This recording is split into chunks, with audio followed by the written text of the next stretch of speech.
All right, good afternoon, everybody. Good to see you all. So, students, well, all of you, I hope that your semester is off to a good start.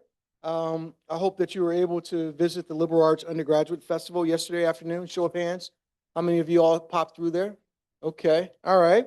Well, if you weren't there, you missed a good event. So, but we'll have more. Um, I'm so happy that in my 6 years here at Penn State, we have never been rained out for that event. So we always have good weather. So another Welcome Week tradition, of which we're especially proud, is the one that brings us here this afternoon, our annual first year lecture, which we hope helps to promote a sense of community, a sense of shared purpose, particularly among our first year students majoring in liberal arts disciplines. And this year's lecture is sponsored by 3 of our college's student organizations that those of you who are students here, I hope that you will become more familiar with and think about finding your way to participate in. The Liberal Arts Undergraduate Council, the Liberal Arts Ambassadors. We don't have a representative today from one of our other organizations, Minorities in the College of the Liberal Arts, but these are 3 key organizations that exist in our college. And we're fortunate to have a representative from 2 of the organizations here today.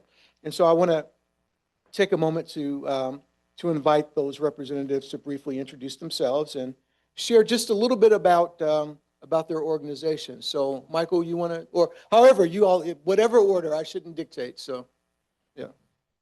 Hey, so thank you, Dean Wang. Good to see all of you. I'm sure I have seen some of your faces at the undergraduate festival if you were there, or at the involvement fair. I'm Michael Farrick. I'm the president of the Liberal Arts Ambassadors. And basically, I'm just going to give you a brief overview of what we do. So if you heard this spiel already, just zone out. But we serve as the student arm of the Office of Undergraduate Admissions for the College of the Liberal Arts. So basically, we go to events that have prospective new students or admitted students, and we just try to boost recruitment efforts by giving that like student eye-to-eye view on what being a student at Penn State is like. That way, it hopefully encourages anybody we encounter to come to Penn State and see that you have really great opportunities here. And yeah, that's basically the sum of what we do. If you guys are interested, you can definitely come up and talk to me after. I'd be happy to share more with you guys about it. Thank you. Good work. Hey, hi everyone. My name is Erin and I represent LAUC, Liberal Arts Undergraduate Council, and we're the student government representatives for the College of Liberal Arts in particular. So the basis of our club is just to advocate for you students in the College of Liberal Arts, make the college a better place for you guys, and any concerns that you have, we bring those up and just advocate in that way. We also work with our district representative, Paul Takak. And we do an event every semester called Talk with Takak, which is Q&A format where students can also raise concerns that they have about Penn State in general, and he tells us what he's doing for Penn State as well.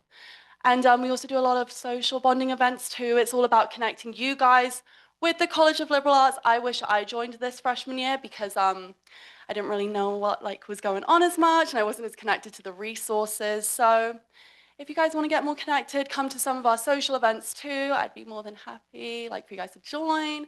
So you guys can come speak with me. And we also have an information session tonight at 6 p.m. where our president and more of the exec members will be at and can talk to you if you have any more questions. So thank you guys. Appreciate it. Thank you. Okay, so the first year lecture also, thank you both. Appreciate that. And I hope that you all will find your ways to these organizations, and you don't have to choose between them. That's the good news here. So the first year lecture also gives us a chance to introduce you to one of our many outstanding faculty members who I'm hoping you will have the opportunity to learn from while you're here and showcase some of the relevant research taking place in the college that's helping to shape the world in which we live. Research that hopefully you'll find interesting enough that you might seek out research opportunities as part of your studies or perhaps even as a career path. And no pressure on you to seal the deal here as well. So, in a moment, I'll invite Mark Morrison, and Dr. Morrison is our Associate Dean for Undergraduate Studies. He's going to come forward and introduce today's speaker. Before that, I'd like to thank Tara Grove, Associate Librarian in Humanities and Social Sciences, for assistance with today's lecture. So thank you, Tara, very much. Appreciate it. Um, so before I turn things over to Dean Morrison, if you all don't mind humoring me, I'm going to sort of ask you all, because we've got people kind of scattered around, will you all do me a favor and just get up and move in a little closer? Thank you. Yeah, let's do that. All right. I know some of you might have to leave a little earlier, and that's fine, but at least let's move in a little bit. All right. I appreciate that. Thank you all. Fantastic. Thank you. You can sit on the end. That's fine. So thank you all for doing that. Okay. So now I'm going to turn things over to Dean Morrison. All right. Good to see you all. Thank you for coming.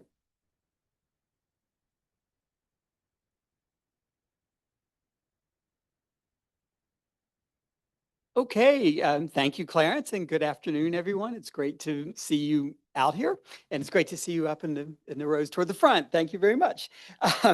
So it's my distinct privilege this afternoon to introduce you to Dr. Kirt Wilson. If you have noticed him sitting over here, he's our speaker today.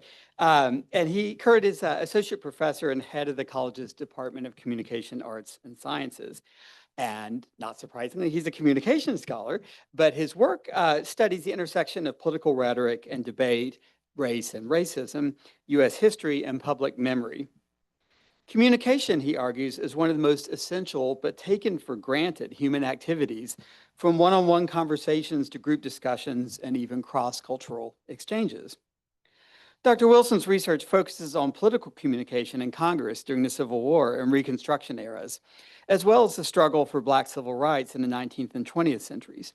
He joined Penn State in 2010 after beginning his academic career at a much colder place in the University of Minnesota. Since then, Dr. Wilson has taught a variety of undergraduate and graduate courses.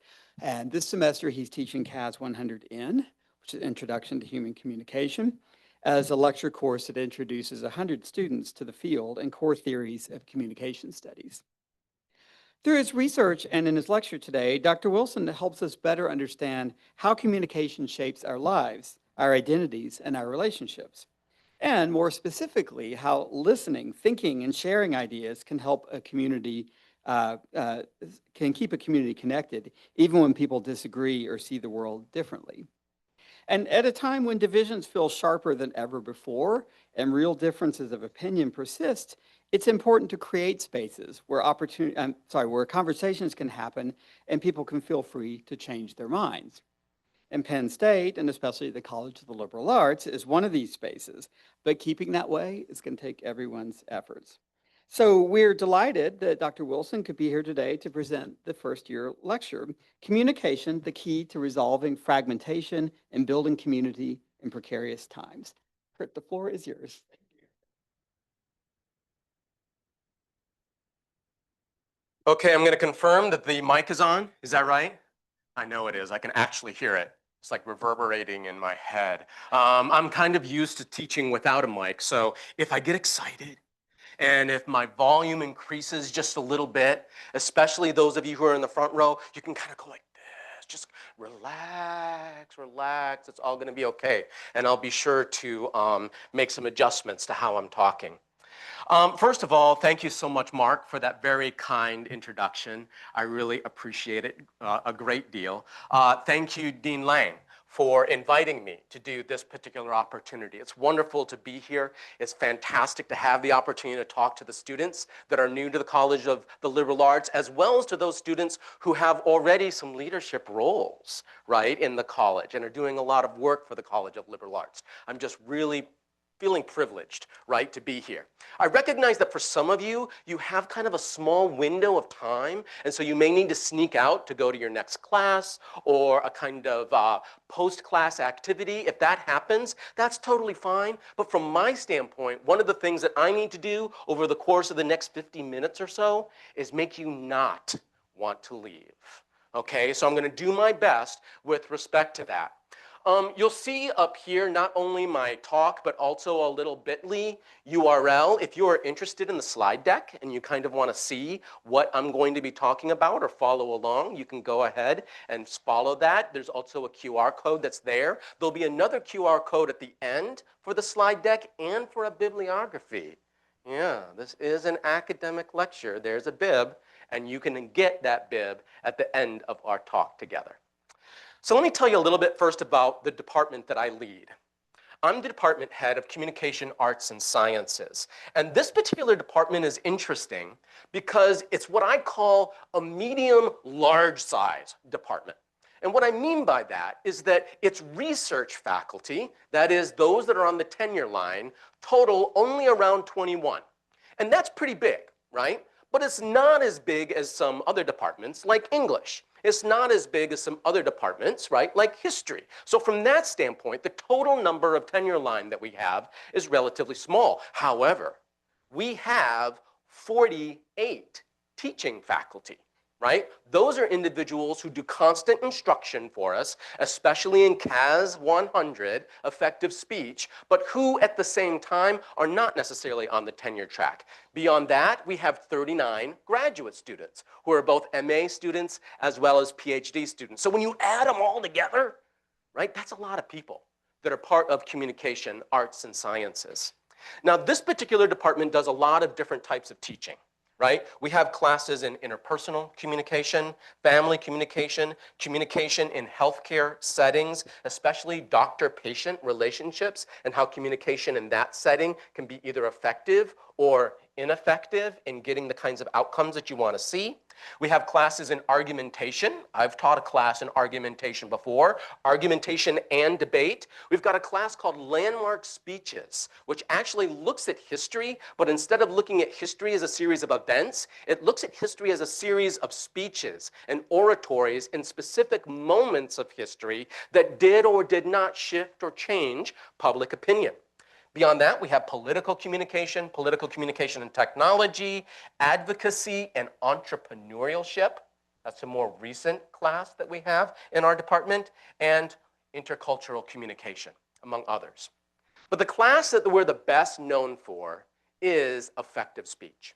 Effective speech, CAS 100 A, B, or C, is a class that almost every Penn State student will need to take at some point because it fulfills part of the general education requirements for writing and speaking here at Penn State. And so you will have the opportunity to take that public speaking class.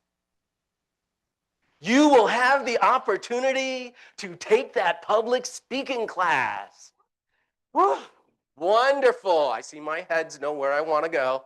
Yeah, that's great. That's great. Hey, you know what the reality is that I know for many of us, that's a class we dread. It's not a class we necessarily want to take. But one of the most wonderful things about being department head is that I had the opportunity to look through student evaluations, SEEKs, after each semester. And one of the things that I read time and time again in student responses to CAS 100 effective speech is the statement that goes something like this. I did not want to take this class. I waited until the last minute to take this class. I hate public speaking. But by the third week, Professor Blank had me enthralled, and it was a great experience. Right? I love seeing that as a department head. It makes me so happy. But I am now going to violate probably one of the best principles that's often taught in a public speaking class. I'm going to undermine the title of my talk. The title of my talk is Communication, the Key to Resolving Fragmentation and Building Community in Precarious Times. The reality, right, is that there are many of the other departments in the College of the Liberal Arts who would also claim that they are the key, right, to resolving fragmentation. In fact, you could swap the word philosophy, where communication is. You could swap the word anthropology, where communication is. You could swap the word, for sure, political science, right? And all the things that are going on in political science. And it would still work. that title would still work. So on the one hand, I want to acknowledge that what I'm talking about here is most certainly a communication perspective, but also what I'm talking about is your major. I'm also talking about your classes, whatever that major might be in the College of the Liberal Arts. The second thing I want to acknowledge is simply this, right? Just as communication can help resolve the fragmentation that we're experiencing today in these precarious times, it's also the cause of much of the fragmentation that we have in these precarious times. Communication as you experience it, whether it's on social media, whether it's in the news, whether it's part of political campaigns, whether it's part of text messages, is driving us away from one another. So please believe me when I say I do not see communication as some kind of panacea, some kind of solution to all of our problems. As I'll be talking about in a few minutes, it is also part of the problem. As I often do for my classes, I'm going to begin with the big ideas for the day. If the rest of the lecture is a snooze fest, this is the slide I want you to pay attention to. Does that kind of make sense? These are our big ideas for what I want you to leave this conversation thinking about, okay? Idea number one.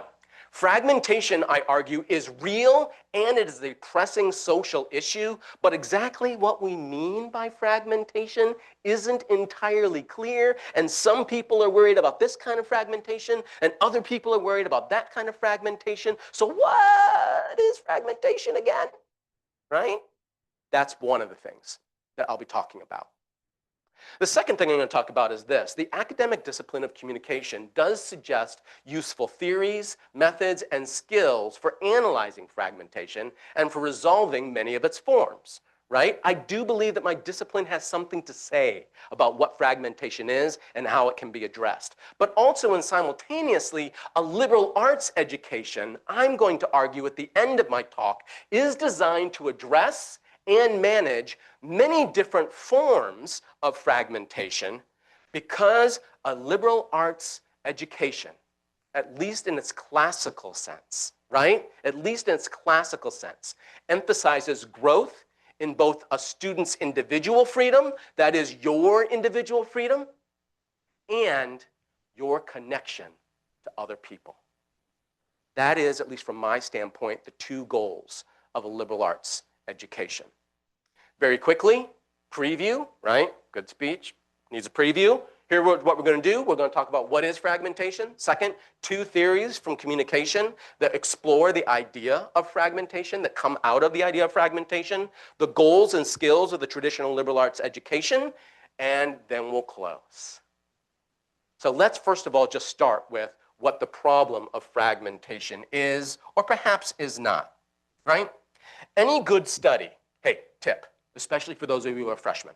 Any good study, any good paper, any good response thing, right? A piece of homework that you're asked to deal with should do two things usually in its introduction. First, it should be clear about what its research question is. And second, it should define its terms. So we're going to begin with the question, what is fragmentation? And then I'm going to offer you three different definitions for what fragmentation might be so that we can kind of launch ourselves from there. The reality is that whether or not you tend to believe that fragmentation exists, we are being bombarded all the time, especially in the last 10 to 15 years, by the claim that we live in a fragmented society. It begins in editorials by, for instance, David Brooks of the New York Times, an editorial called The Fragmented Society. America looks hopelessly broke, right? Another editorial, but it isn't, right? US intelligence report warns of global consequences of social fragmentation.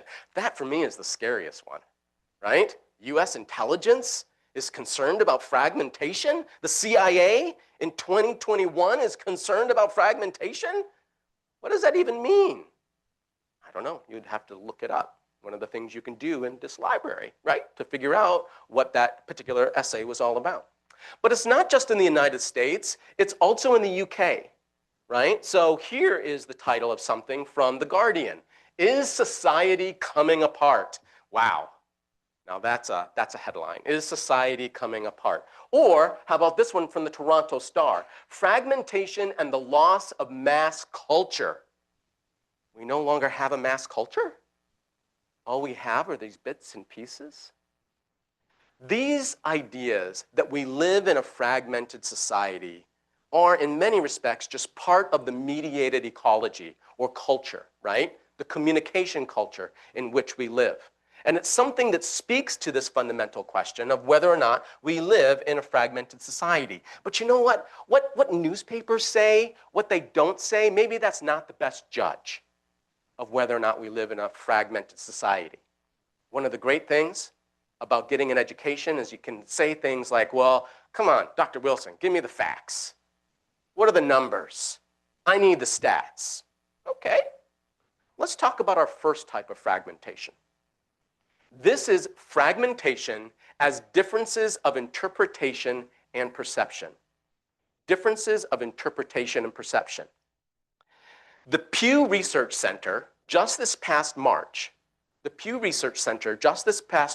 a huge survey.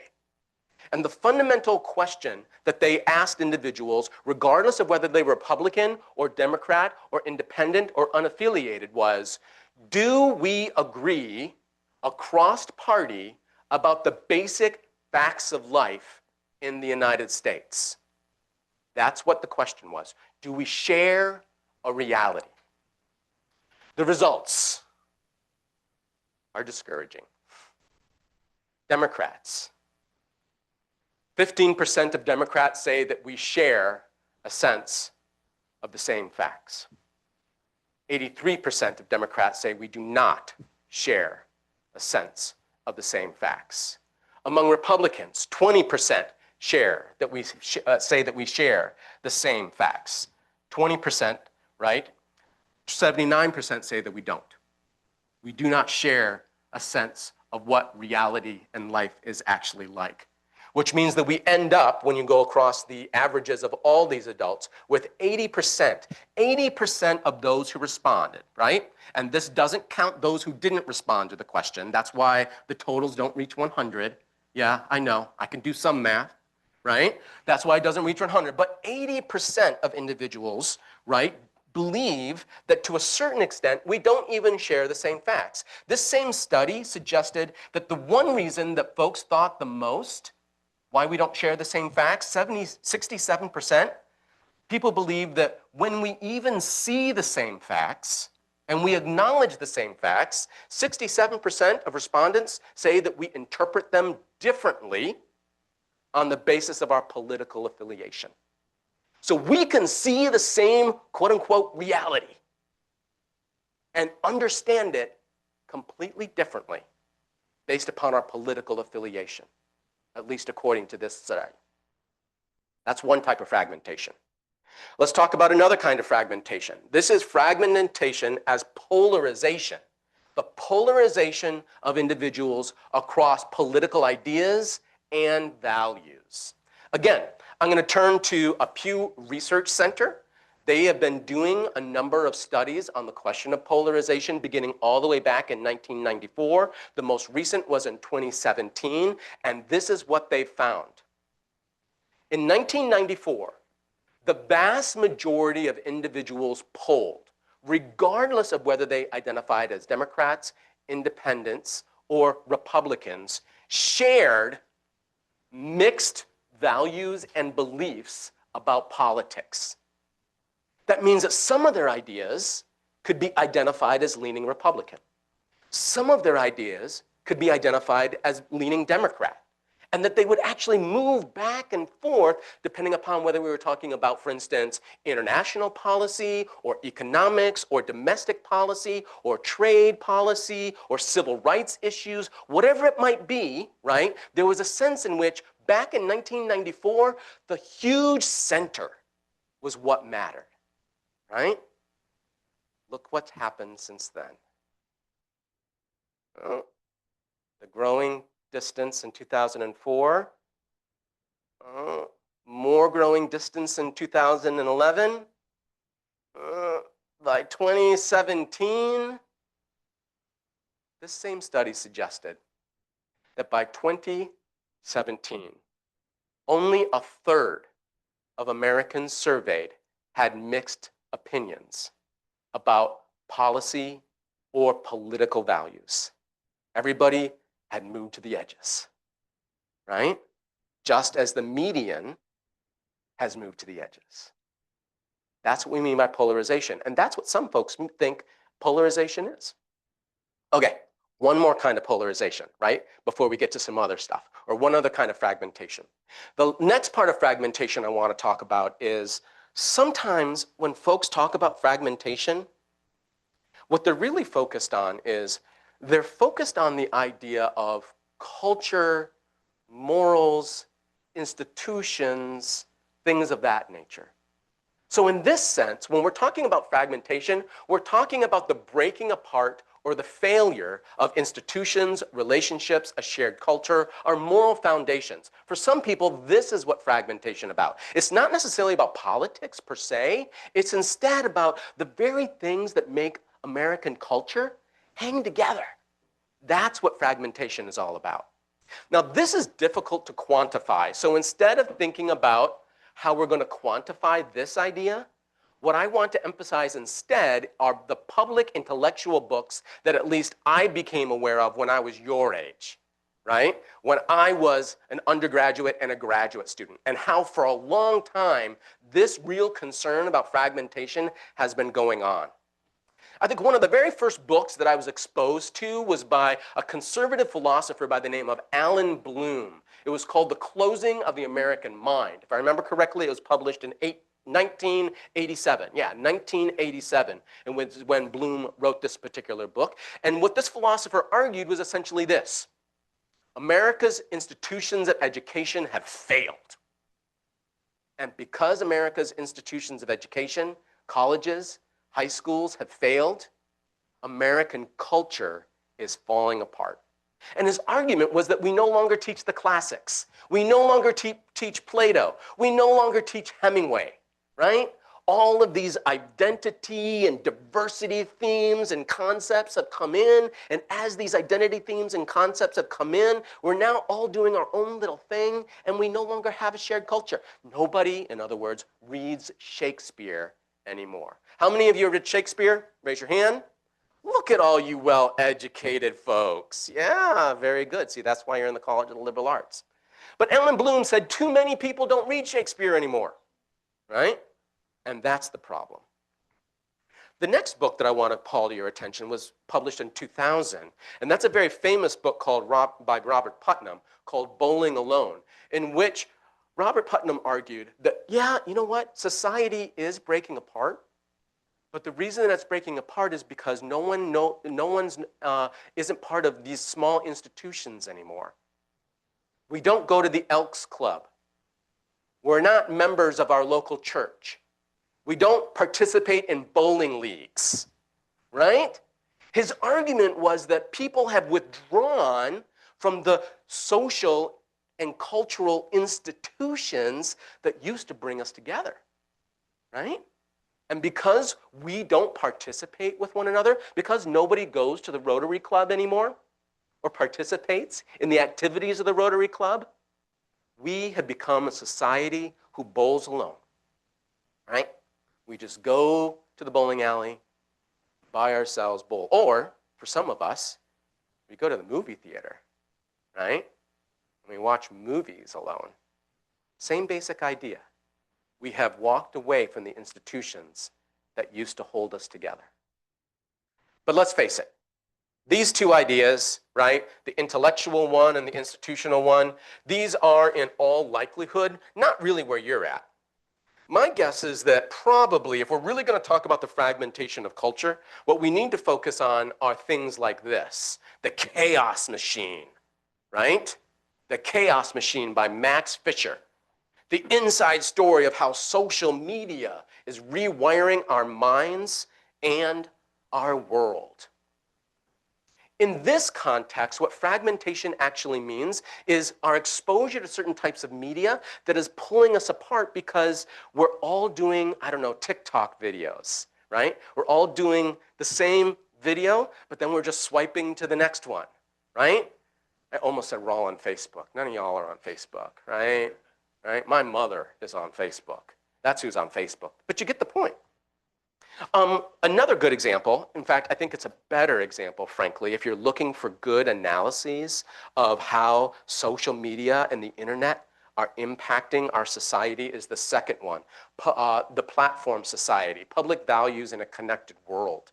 The same basic argument is made in the second book, but it's not as sensational as the chaos machine, right? In this particular instance, what we're really looking at as fragmentation is the role that social media ecology is playing and how that ecology is supposedly neutral, right? It's just an algorithm, but how that neutrality is complete bunk. It's actually directing us in this way or directing us in that way, right? That we are, in fact, being divided by the very media that we use.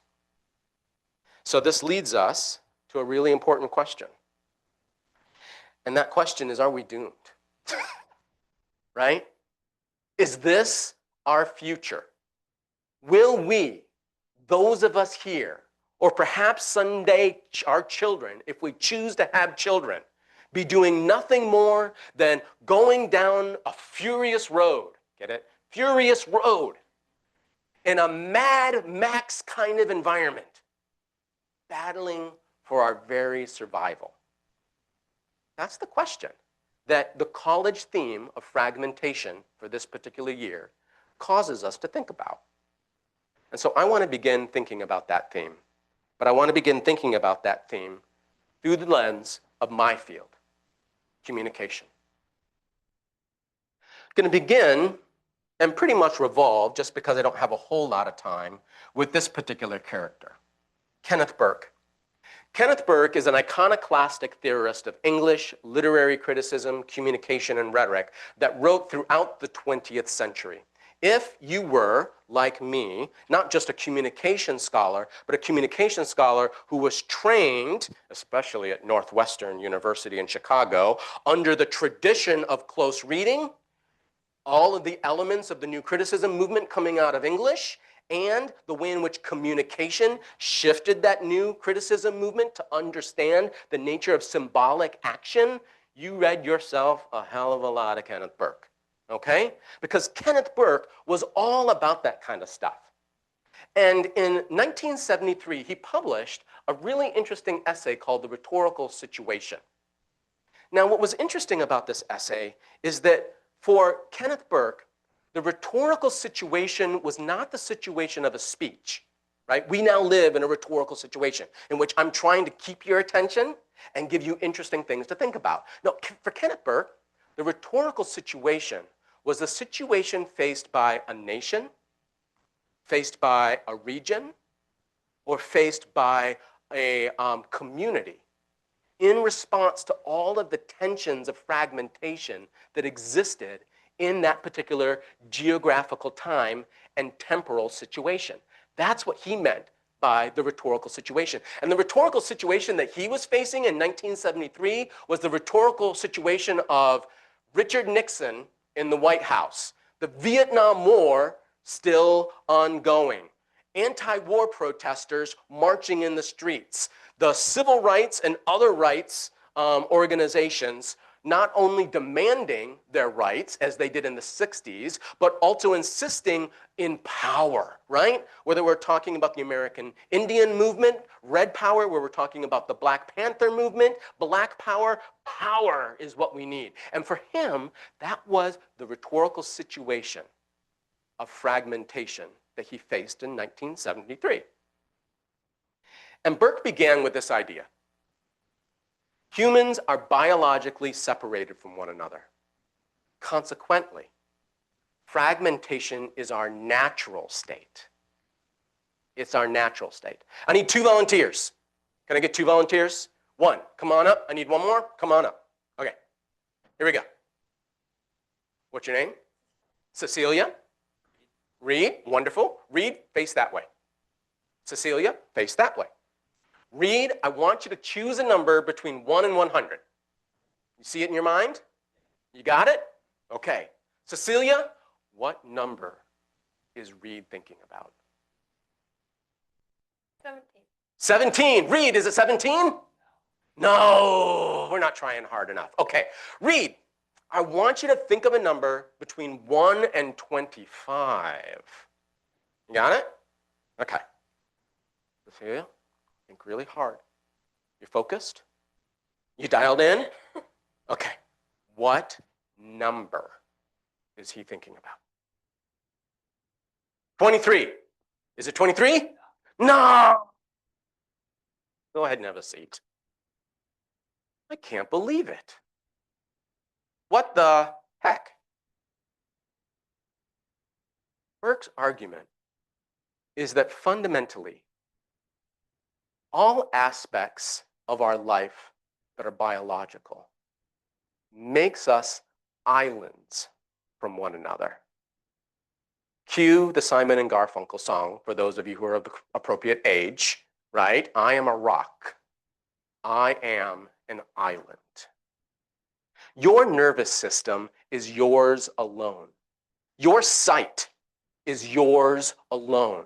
What you feel and touch is yours alone. In other words, we live in a radical state of difference, according to Kenneth Burke. That is the most core element of our rhetorical situation. That difference. He calls that difference, that natural state of difference, that natural state, our motion reality. Our motion reality. But here's his argument. We don't have to stay in a world of motion. Human beings are remarkable. They're so remarkable. And the reason that they're remarkable is because we use symbols in a way to make motion into what he calls action. Quickie. This is motion. The desk that you're sitting at, go ahead and thump it. Thump it. Good, thank you so much. That is the world of motion. The world of motion is biological. In contemporary theoretical terms, we often think of it as the material. The material world in which we live is the world of motion. But the reality is that even though we live in the world of motion constantly, our brains, through communication and language, is constantly using symbols to make meaning out of motion. And when we make meaning out of motion, we have an action. I just tipped over that chair. That was clearly a motion. But in your mind, you're thinking to yourself, Dr. Wilson tipped over that chair to make an illustration of the difference between motion as reality and action, which is all about intent. Action is about your intent. It's about your motivation. It's about why, when you called that person up just 2 weeks ago to say, hey, do you want to go out with me? And they said, oh, no, I'm so sorry, I'm busy. And your mind is going, oh, they're busy? Does that mean they don't like me? Are they really busy? Right? It's like that old adage, I have to wash my hair. Right? I can't go out. We're constantly attributing to the world of motion symbols, much like those two individuals enjoying the swing. You see, the swing is motion. Having fun, people, is action. Having fun is action. Laughter, emotion, in the face of motion is action. And it is action that allows us to overcome our natural state of motion. It is action that allows us to overcome our fragmented situation. It is action that allows us to do more, right, than always live separate from one another. It is that action, theoretically, that matters most. So, the second concept that Burke articulates is the concept called identification. And he says identification is how the strategic use of symbols. The strategic use of symbols allows us to turn enough of the motion into an action so that we can cohere and find common ground. That's what he means by identification. In fact, he says identification means to literally embrace a message. And when you embrace that message is this: you are the same as someone else. You and someone else are the same. Burke loves the concept of consubstantiality. You become consubstantial. You become created, for lack of a better word. Symbolically, not motion-wise, not materially, but symbolically, you become created as the same as someone else. When you matriculated to Penn State, when you became part of Penn State, you became consubstantial with every other first-year student in this audience. You were identified with them. Does that make sense?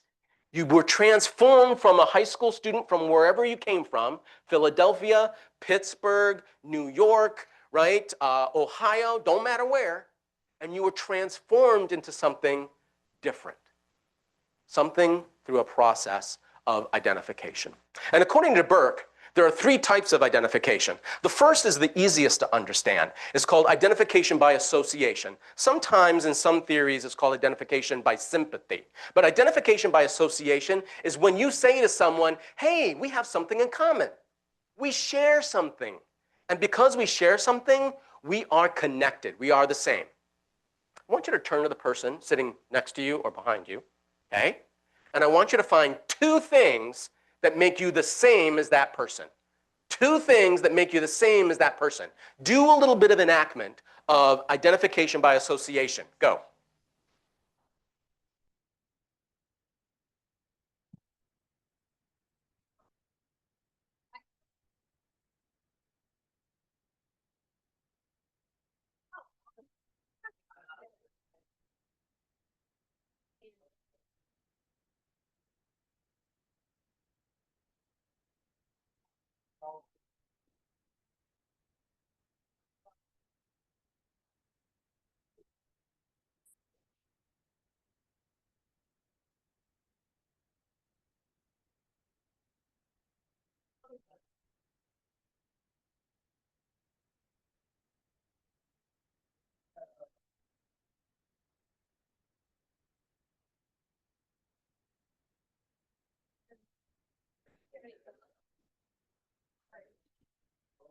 Okay, let's come together. How many of you found at least 1 or 2 things that was the same as the person sitting next to you? Yeah, you all did. See how easy that is? Right. Identification by association gives us an opportunity to connect with one another. And we're connecting on those aspects of our lives, our world of motion, that brings us together. And in the process of bringing together, right, fragmentation is resolved. We become a community. The second type of identification is called identification by antithesis. Identification by antithesis. Identification by antithesis, according to Kenneth Burke, is when 2 people say, we are the same because we are not them. Yes, you get my point. We are the same because we are not Ohio State. We are the same because we are the College of the Liberal Arts, not engineering. Ew. We are the same because we are political scientists and not just mere communication researchers. Identification by antithesis has been one of the most powerful forms of creating community in the United States since forever. It is powerful. In fact, some have argued in my discipline that the entire Cold War era can be defined as a massive communicative process of identification by antithesis. After all, what does the United States and France really have in common? Right? Us and France, not a whole lot. But we're all against the Soviet Union. right? Identification by antithesis. The last one is really a little complicated, so I'm going to have to explain it. It's called identification by inaccuracy or by inaccurate substitutions. But it's important that you understand this one. In my estimation, actually, this third form of identification may in fact be the most important form of identification. So I'm going to give you an example, then I'm going to give you the definition. When I was in grad school, I went to grad school, I think I already mentioned it, at Northwestern University in Chicago, there in Evanston. And I had a favorite restaurant. It was a restaurant called Davis Street Fish Market, which at the time was a fantastic, oh, you know Davis Street. Yeah, it's a little bougie now, but back in the day, right, it was kind of dumpy, it was New Orleans, it was all that kind of stuff, right? It had the best cheap chowder, any place in town, right? Davis Street Fish Market was the place to be. And so at one point, I invited my best friend at the time. He's actually still my best friend. We went to high school together. His name is Jeff Drake. For him and his spouse, Michelle, to come and join me and my spouse, Janice, at Davis Street Fish Market. Now, Jeff and I grew up in West Michigan, in the Grand Rapids area of Michigan, specifically in the working town of Wyoming. Wyoming is a suburb, right, of Grand Rapids, that almost everybody in the suburb, their parents either worked for one of the big autos, right, one of the big three, or you worked for Steelcase. So you were working the line at Steelcase, or you were working the line for GM. One of the others, that's what you did. And that was what our high school experience was like. In fact, I was one of the few folks out of that high school to go on to college because of that. Jeff didn't go to college. Instead, Jeff went to Tool and Die. And did pretty well in Tool and Die until Tool and Die died. Yeah, the story of Flint, as some of you are familiar with. And then eventually Jeff and Michelle remade themselves, and now they actually are the owners and proprietors of one of the most successful flower stores in all of the Grand Rapids area. But that's a long story, and it's not apropos to this. So Jeff, Michelle, Janice, and I meet at Davis Street Fish Market, have a fantastic meal. On the way out, we had met at the restaurant, right, separately. On the way out, Jeff said, well, Kirt, why don't you ride with me? Michelle will ride with Janice, and we'll meet back at our favorite coffee house for some dessert. I said, yeah, that sounds great. And so we're walking and we're walking and we're walking and we're walking. Now, what you need to understand about Jeff is that Jeff was a gearhead. By the time Jeff was 18, he'd already owned 6 cars, most of which he'd stripped, reworked, and sold. He was great when it came to mechanical, right? And we're walking and we're walking and we're walking, and all of a sudden, we come up on a 1972 Porsche 911 Coupe in Gulf Blue. Gulf Blue is rare, people. Gulf Blue is very, very rare. And we're admiring the car. Oh, man, that is a gorgeous car. Isn't that a beautiful car? Yeah, it's a gorgeous car. Jeff looks at me and he says, you want to drive it? What the? He tosses me the keys. He had purchased a derelict version of this exact car about 8 months earlier and had not told me, and had carefully restored the whole thing and was there in Evanston specifically to show it off to me. And so I get behind the driver's wheel and I make myself through Skokie, right? Driving through Skokie. Oh, come on. I need to go a little faster. Then I get on the Edens Expressway going north. I have not even hit 5th gear. I am still in 4th, and I am going so fast. It is unbelievable. I'm so happy there wasn't a policeman around. And in that moment,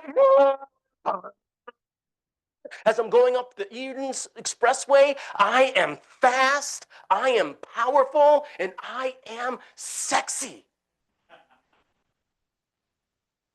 That is identification by inaccuracy.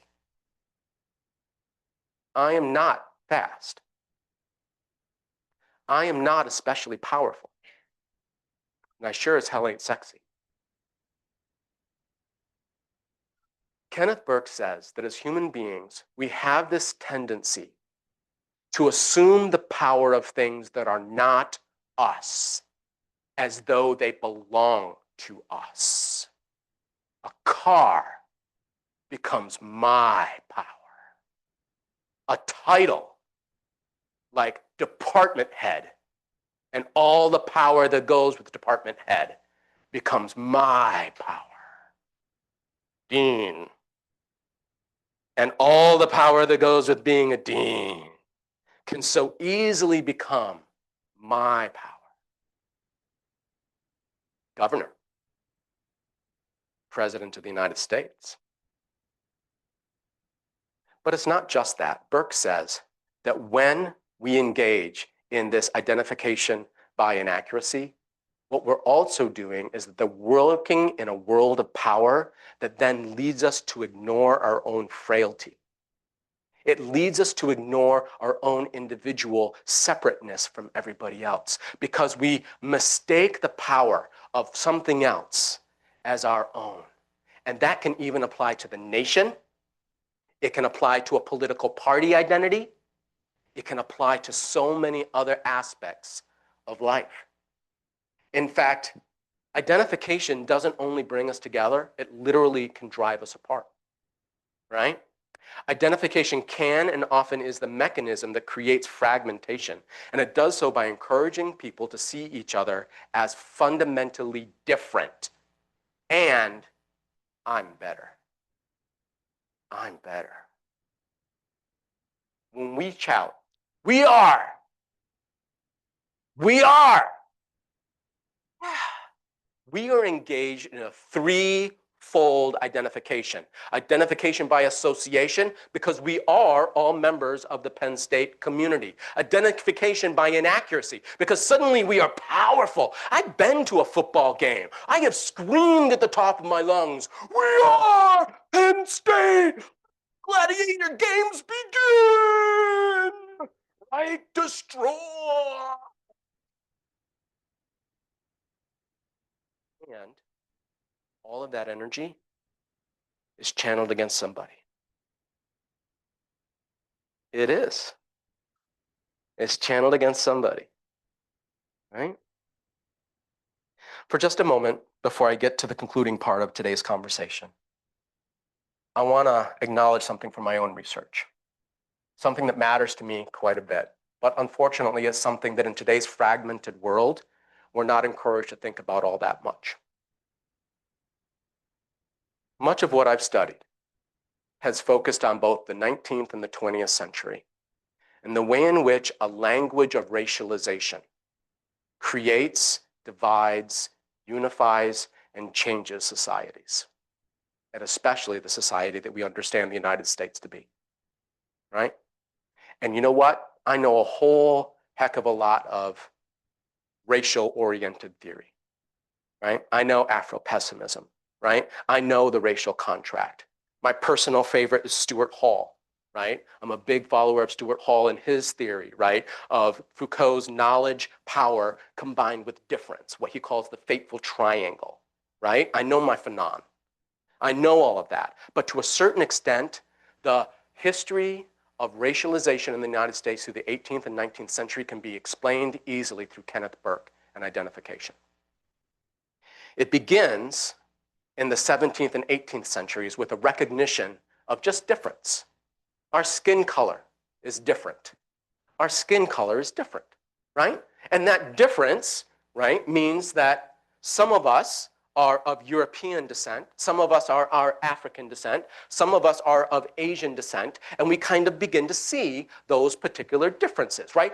An identification by association. But then in Kenneth Burke's terminology, that recognition transforms itself into action and meanings.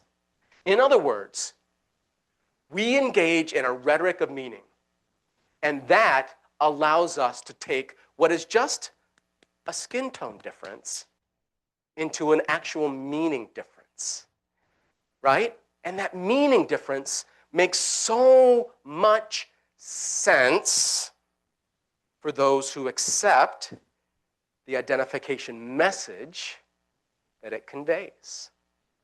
So, for example, if you lived in the 19th century, you might have been told something like this. Individuals who are of European descent or Anglo-European descent are like each other in deep ways, and that deep ways goes beyond just the color of our skin. In fact, when we talk about the concept of whiteness, we're not really talking about skin at all. What we're really talking about is an entire system of understanding meaning in very particular ways that presumes a certain kind of civilization, that presumes a certain type of moral rectitude, that presumes a certain kind of intellectual intelligence and power, that presumes a certain kind of culture that is superior to everybody else's culture. That's what we kind of mean when we use the language of the birth of whiteness. Whiteness isn't just about how we look. Whiteness is about how we look is interiorized to our insides. And the moment that it becomes inside of us, it becomes part of a world of meaning. And that meaning begins with, we're pretty special. And then it goes to an identification by antithesis. You know, people who are not of European descent, they're fundamentally different from us, those who are from European descent, in almost every way. Indeed, many non-white people aren't even as human as we are.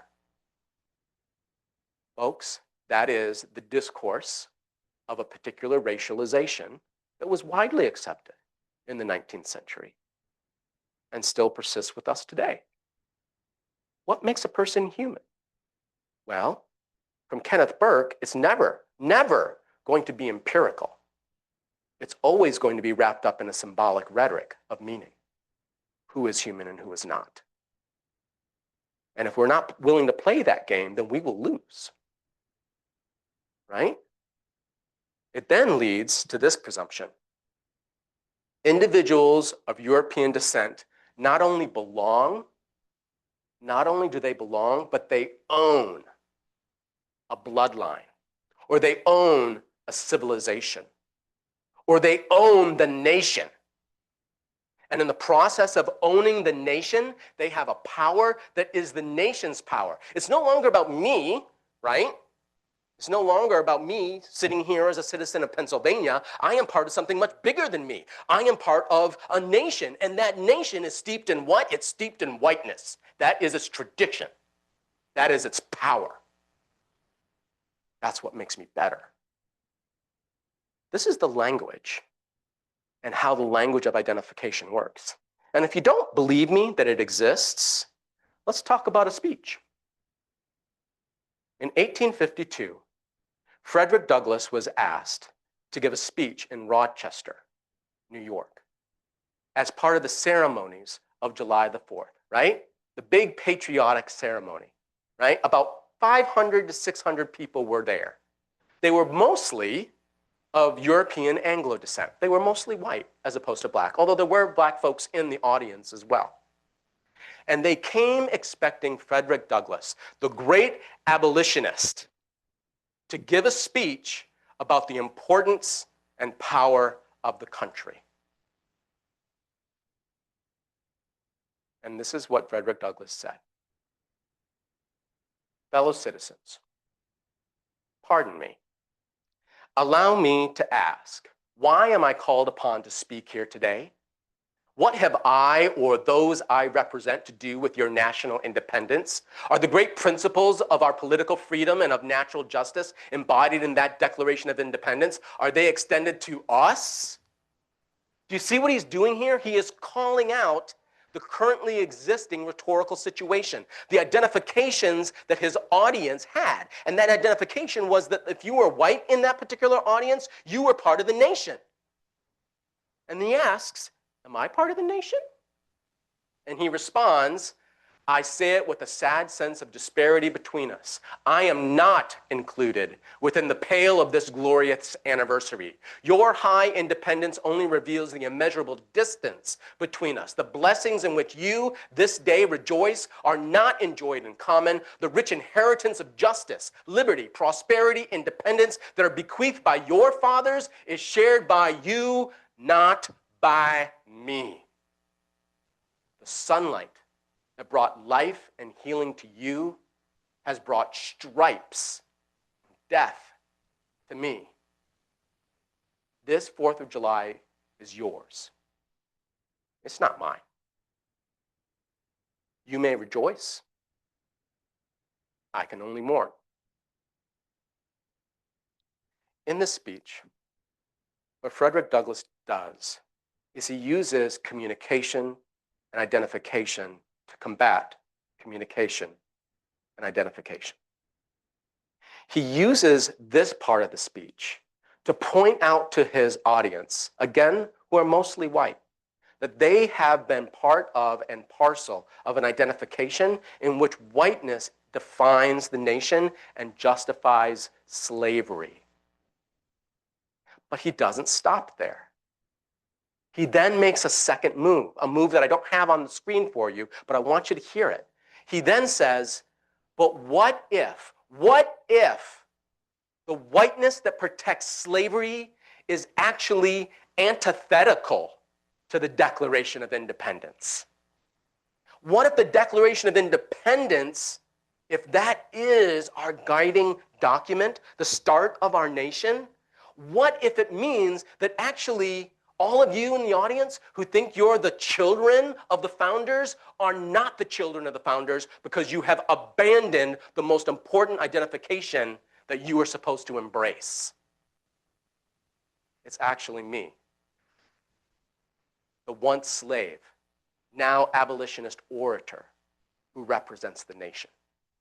Why do I represent the nation? Because I believe and work against slavery, because I believe and work for the Declaration of Independence and the principles that are part of it, right? And then he ends the speech by saying, it's up to you. You got a choice. You can cling to one form of identification by inaccuracy and see your common whiteness as the way in which the nation is defined, or you can have a different identification, an identification with the principle of democracy and equality, in which case you join a different nation, a completely different nation, and in which slavery must be abolished immediately. That's what Douglass did. So let's wrap it up. Here, I've talked a little bit about what fragmentation is. I've talked a little bit about communication theories that help us to understand fragmentation, how to overcome it, but also, unfortunately, how it is reinforced. I want you to know that there's a liberal arts education that many of my colleagues who are here, right, teachers, instructors, many of my fellow heads who are here are engaged in, right, that we are doing. And as such, we're part of a liberal arts education. If you are a student here, raise your hand if you're a student. Wave at me. Excellent. I've got some homework. It's not hard homework. It's pretty easy homework. I want you to find a print or digital copy of an essay by William Cronin. William Cronin. The essay is entitled, Only Connect, The Goals of a Liberal Education. It was published in the American Scholar in 1998. It's a little dated, right? It's a little dated at this point. But I still think it's a pretty interesting argument, because this is the argument that this historian, he is a historian, at the University of Wisconsin-Madison, essentially argues. Quote, freedom and growth. Here surely are the values that lie at the very core of what we mean when we speak of a liberal education. Liberal education is built on these two values. A liberal arts education, he argues, aspires to nurture the growth of human talent, but always in the service of human freedom. When you take a communication class, or a history class, or a psychology class, or a German class, right? When you take a WGSS class, right? What you are really engaging in is a process of your growth. And what are you growing into? Well, Cronin, because of course he's a historian, has a list, right? And it looks like this. The list looks like this. You are becoming educated to be able to listen and actually hear. You are being educated to read and understand. You are being educated to talk, but not just talk with some people, talk with anyone. Anyone. regardless of whether they've got the same degree that you do, regardless of whether even they've been to college or not. You are being educated to write clearly, persuasively, and movingly. You are being educated to solve puzzles and problems, respect rigor as a way of seeking answers. Hey, I took some editorial libel there. He actually says to seek truth. I can't do it, right? The phrase is supposed to be respect rigor as a way of seeking truth. I'm not doing it, but at least I've acknowledged the fact that I made that swap from truth to answers. It's to practice humility, tolerance, and self-criticism, understand how to get things done in the world, nurture and empower other. Hey, folks, students, I want you to challenge your instructors over the course of this semester and ask yourself, probably not after every class. I mean, let's face it, we can't be on our game all the time, right? But once a month, is this class teaching me this stuff? Is this class helping me to see these things? Am I growing in the way that this is going to be the outcome of my education? And if you are, then those instructors are doing their job. But Cronin argues the following. At the end, the goal of a liberal arts education is to connect to others in a way that promotes understanding and community. It's to overcome the fragmentation we've been talking about. That's the point. His essay ends with the following quotation. Education for human freedom is also education for human community. The two cannot exist without each other. In the end, it turns out that liberty, right, the basis of liberal arts, liberty is not about thinking or saying or doing whatever you want. That's not what the virtue of liberty is supposed to be. Liberty, true freedom, right, is about exercising our freedom in such a way as to make a difference in the world and make a difference for more than just ourselves. That's the point. That's what liberty is. That's the path to resolving fragmentation. That's my message for the students here. But I've got a message for my colleagues. And it's from Bell Hooks. I shared this with my own faculty in our orientation. We have an all-department orientation meeting each year in which I begin with just some thoughts. And for the teachers in the room, I reminded them of what Bell Hooks says in her famous book, Teaching to Transgress. The classroom remains the most radical space of possibility in the academy.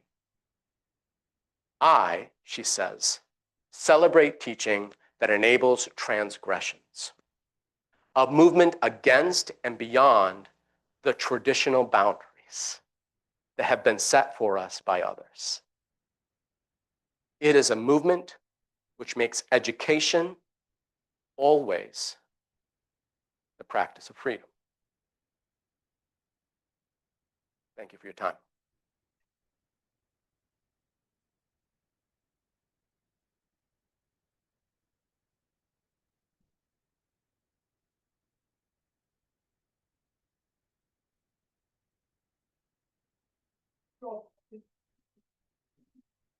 I've got time for about 5 minutes of questions, but I know many of you have to go. It is 15 to 3. If you need to go, just go. But if you want to stay and ask me a couple of questions about today's talk, you can do so. So I'll hang out for about 5 minutes or so. Sound good? Okay, great. Thank you all so much for being here. We really appreciate it.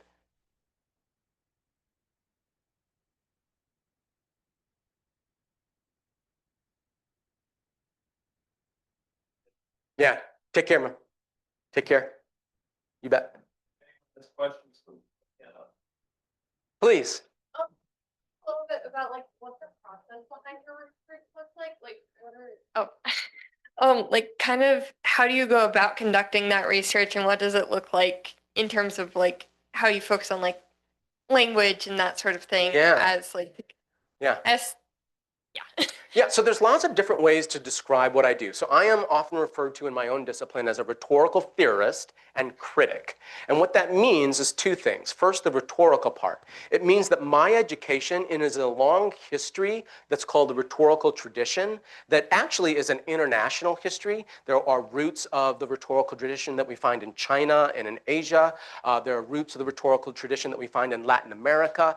There's lots of different places that came from. I was trained in the Western European tradition that begins with the sophists, Plato, Aristotle, the Gorgias, all that kind of stuff, and then moves all the way through until contemporary 20th century. In fact, when we teach our class, we have a class called Introduction to Rhetorical Theory.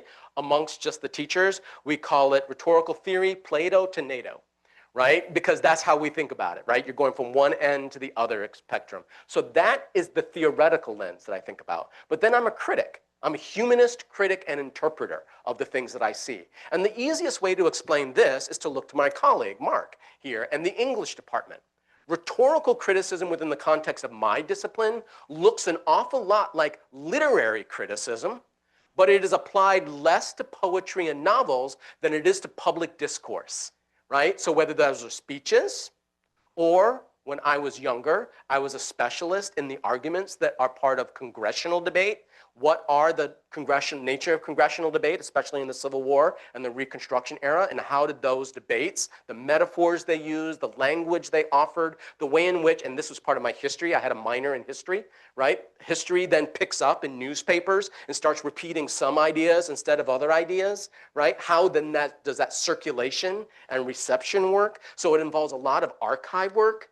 It involves reading, involves theory, and then it involves interpretive criticism, right? So that's really how at least I approach the work that I tend to do.